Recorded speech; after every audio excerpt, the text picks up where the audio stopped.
ಸಂದರ್ಭದಲ್ಲಿ ಭೇಟಿ ಕೊಡಬೇಕಾಗಿ ಬಂದಿರೋದು ಬಹಳ ಬೇಸರ ಆಗ್ತಾ ಇದೆ.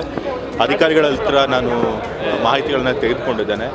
ಅಲ್ಲಿ ಮಾರಾ ರೆಸ್ಟೋರೆಂಟ್ ಬಾರ್ ಅಂತ ಹೇಳಿ ದಟ್ಗಳಲ್ಲಿ ರಿಂಗ್ ರೋಡ್ನಲ್ಲಿ ಒಂದು ಬಾರ್ ಆ್ಯಂಡ್ ರೆಸ್ಟೋರೆಂಟ್ ಇದೆ. ಆ ಬಾರ್ ಆ್ಯಂಡ್ ರೆಸ್ಟೋರೆಂಟಲ್ಲಿ ನಿನ್ನೆ ಶಾರ್ಟ್ ಸರ್ಕ್ಯೂಟ್ ಆಗಿ ಫೈರ್ ಆಕ್ಸಿಡೆಂಟ್ ಆಗಿ 2 ಜನರು ತೀರ್ಕೊಂಡಿದ್ದಾರೆ. ಸುಮಾರು 7 ಜನರು ಗಾಯಗೊಂಡಿದ್ದಾರೆ. ಅವರು ಹಾಸ್ಪಿಟ್ಲಲ್ಲಿ ಚಿಕಿತ್ಸೆ ಪಡಿತಾ ಇದ್ದಾರೆ. ಆದರೆ ಬಾರ್ ಆ್ಯಂಡ್ ರೆಸ್ಟೋರೆಂಟ್ ನಡೆಸ್ತಿರೋರು 2ನೇ ಫ್ಲೋರಲ್ಲಿ ನಡೆಸ್ತಾ ಇದ್ದಾರೆ. ಆ 2ನೇ ಫ್ಲೋರ್ನಲ್ಲಿ ಅವ್ರು ಲೈಸೆನ್ಸ್ ತಗೊಂಡಿಲ್ಲ. ಲೈಸೆನ್ಸ್ ತಗೊಳ್ಳದೆ ಬರೀ ರೆಸ್ಟೋರೆಂಟ್ ಮಾತ್ರ ನಡೆಸಬೇಕಾಗಿತ್ತು. ಆದರೆ ಲಿಕರ್ ಕೂಡ ಸರ್ವ್ ಮಾಡ್ತಾ ಇದ್ದಾರೆ. ಅವ್ರ ಮೆನ್ಯೂನಲ್ಲೇ ಕ್ಲಿಯರಾಗಿ ಲಿಕರ್ ಕೂಡ ಸರ್ವ್ ಮಾಡ್ತೀವಿ ಅಂತ ಮೆನ್ಯೂನಲ್ಲೇ ಹಾಕ್ಕೊಂಡಿದ್ದಾರೆ. ಸೊ ಹಾಗಾಗಿ ಕ್ಲಿಯರಾಗಿ ಲೈಸೆನ್ಸ್ ಇಲ್ಲದೆ 2nd ಫ್ಲೋರ್ನಲ್ಲಿ ಅವರು ಲಿಕರ್ ಸರ್ವ್ ಮಾಡ್ತಾ ಇದ್ದಾರೆ. ಕಾನೂನು ನಿಯಮಗಳನ್ನು ಉಲ್ಲಂಘನೆ ಮಾಡಿದ್ದಾರೆ. ಸೊ ಅದಕ್ಕಾಗಿ ಮಾಲೀಕರ ಮೇಲೆ ಈಗಾಗಲೇ ಕಂಪ್ಲೇಂಟ್ ಕೂಡ ಮಾಡಿದ್ದಾರೆ. ಬಟ್ ಅದಕ್ಕಿಂತ ಮುಖ್ಯವಾಗಿ ಲೈಸೆನ್ಸ್ ಇಲ್ಲದೇ ಕೂಡ ಅವ್ರು ನಡೆಸ್ತಾ ಇದ್ರು ಕೂಡ ಅದಕ್ಕೆ ಕಣ್ಮುಚ್ಕೊಂಡು ಕೂತಿರೋಂಥದ್ದು ಎಕ್ಸೈಸ್ ಡಿಪಾರ್ಟ್ಮೆಂಟ್ ಅವರು. ಸೊ ಹಾಗಾಗಿ ಎಕ್ಸೈಸ್ ಡಿಪಾರ್ಟ್ಮೆಂಟ್ ಅವ್ರದ್ದು ಇದು ಬಹಳ ತಪ್ಪಿದೆ. ಇದರೊಳಗೆ ಎಕ್ಸೈಸ್ ಡಿ ಸಿ ಮೇಲೆ ಕ್ರಮ ತೆಗೆದುಕೊಳ್ಬೇಕು, ಅವ್ರನ್ನ ಸಸ್ಪೆಂಡ್ ಮಾಡಬೇಕು ಅಂತೇಳಿ ವರದಿ ಕಳಿಸೋದಕ್ಕೆ ನಾನು DC ಅವ್ರಿಗೆ ಹೇಳಿದ್ದೇನೆ. ಮತ್ತು ಈ ರೀತಿ ಇನ್ನೂ ವ್ಯಾಪಕವಾಗಿ ನಡೀತಾ ಇದೆ ಅನ್ನೋದು ಕೂಡ ನನ್ನ ಎಷ್ಟೋ ಜನ ಮಾಹಿತಿ ಕೊಟ್ಟಿದ್ದಾರೆ. ಜನರು ಕೂಡ ಕೊಟ್ಟಿದ್ದಾರೆ, ಪತ್ರಕರ್ತರು ಕೂಡ ಕೊಟ್ಟಿದ್ದಾರೆ, ಅಧಿಕಾರಿಗಳು ಕೂಡ ಕೊಟ್ಟಿದ್ದಾರೆ. ರಿಂಗ್ ರೋಡ್ನಲ್ಲೆಲ್ಲ ಕೆಲವು ರೆಸ್ಟೋರೆಂಟ್ಗಳಲ್ಲಿ ಲೈಸೆನ್ಸ್ ಇಲ್ಲದೇ ಲಿಕರ್ ಸರ್ವ್ ಮಾಡ್ತಿದ್ದಾರೆ ಅಂತ ಹೇಳಿ. ಸೊ ಇದಕ್ಕೆಲ್ಲದಕ್ಕೂ ಎಕ್ಸೈಸ್ ಡಿಪಾರ್ಟ್ಮೆಂಟಲ್ಲಿರುವಂತಹ ಒಂದು ಅವ್ಯವಹಾರಗಳ ಕಾರಣ ಆಗಿದೆ. ಸೊ ಹಾಗಾಗಿ ಎಕ್ಸೈಸ್ ಡಿಪಾರ್ಟ್ಮೆಂಟಲ್ಲಿ ಯಾರ್ಯಾರು ಇದಕ್ಕೆ ಹೊಣೆ ಆಗ್ತಾರೋ ಅವ್ರನ್ನೆಲ್ಲನೂ ಕೂಡ ಕ್ರಮ ತಗೋಬೇಕು ಅಂತ ಹೇಳಿದ್ದೇನೆ.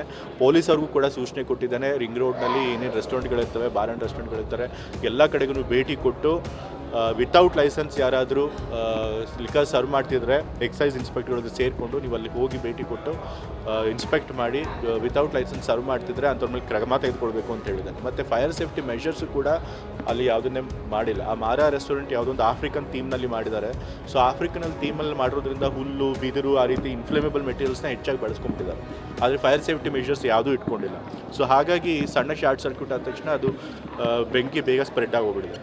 ಸೊ ಹಾಗಾಗಿ ಫೈರ್ ಸೇಫ್ಟಿ ಮೆಷರ್ಸ್ ಕೂಡ ಪಡ್ಕೊಂಡಿಲ್ಲ. ಸೊ ಫೈರ್ ಡಿಪಾರ್ಟ್ಮೆಂಟಲ್ಲೂ ಕೂಡ ಈ ಫೈರ್ ಸೇಫ್ಟಿ ಮೆಷರ್ಸ್ ಇಲ್ಲದೇ ಅವ್ರು ನಡೆಸೋದಕ್ಕೆ ಅವಕಾಶ ಮಾಡಿಕೊಟ್ಟಿದ್ದಕ್ಕೆ ಅದಕ್ಕೂ ಸಂಬಂಧಪಟ್ಟ ಅಧಿಕಾರಿಗಳ ಮೇಲೆ ಕ್ರಮ ತೆಗೆದುಕೊಳ್ಬೇಕು ಅಂತೇಳಿ DCಗಳಿಗೆ ಸೂಚನೆ ಕೊಟ್ಟಿದ್ದೇನೆ.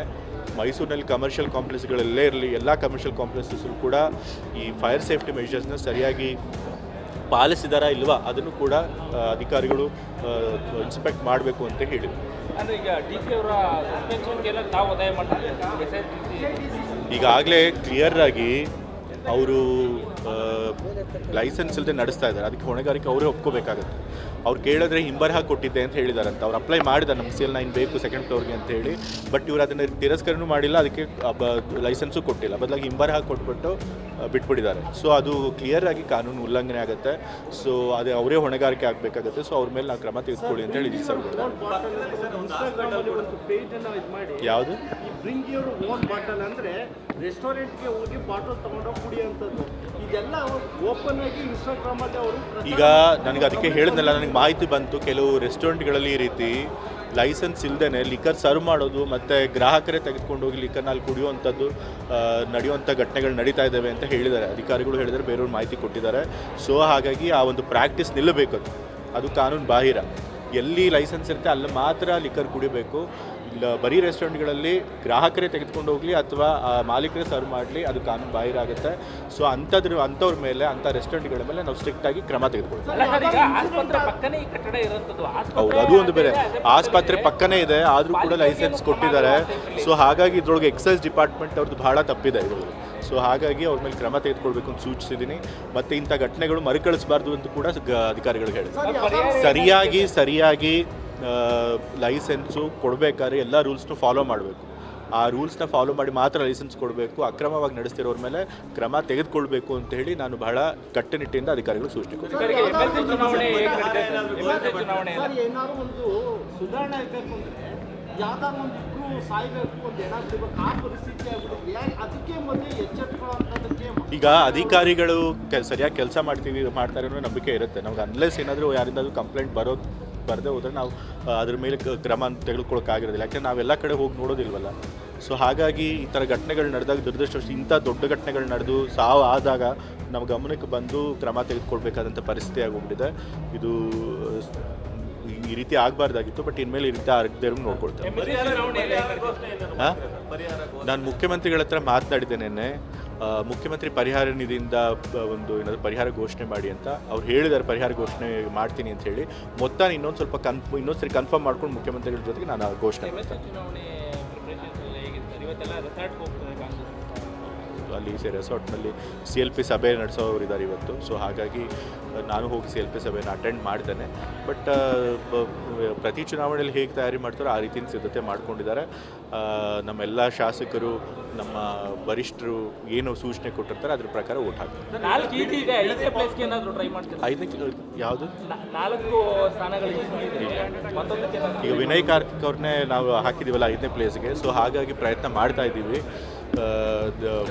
ಗೆಲ್ಲೋ ಅಂತಹ ವಿಶ್ವಾಸ ಕೂಡ ಇದೆ. ಬೇಡದೆ ಟೌನ್ಶಿಪ್ ಸಂಬಂಧಪಟ್ಟಂತೆ ಸಾಕಷ್ಟು ವಿರೋಧ ವ್ಯಕ್ತ ಆಗ್ತಿದೆ ಕಾಂಗ್ರೆಸ್ ಕೂಡ. ಮತ್ತು ಯಾರು ಪೂರಕವಾಗಿ ನಿಮ್ಮ ಕಾಂಗ್ರೆಸ್ ನಿಲುವೇನು? ಬೆಂಗಳೂರಿನಲ್ಲಿ ಇವತ್ತು ಜನಸಂದಣಿ ಜಾಸ್ತಿ ಆಗಿದೆ. ಎಷ್ಟೊಂದು ಜನಕ್ಕೆ ನಿವೇಶನದ ಅಗತ್ಯಗಳಿದೆ.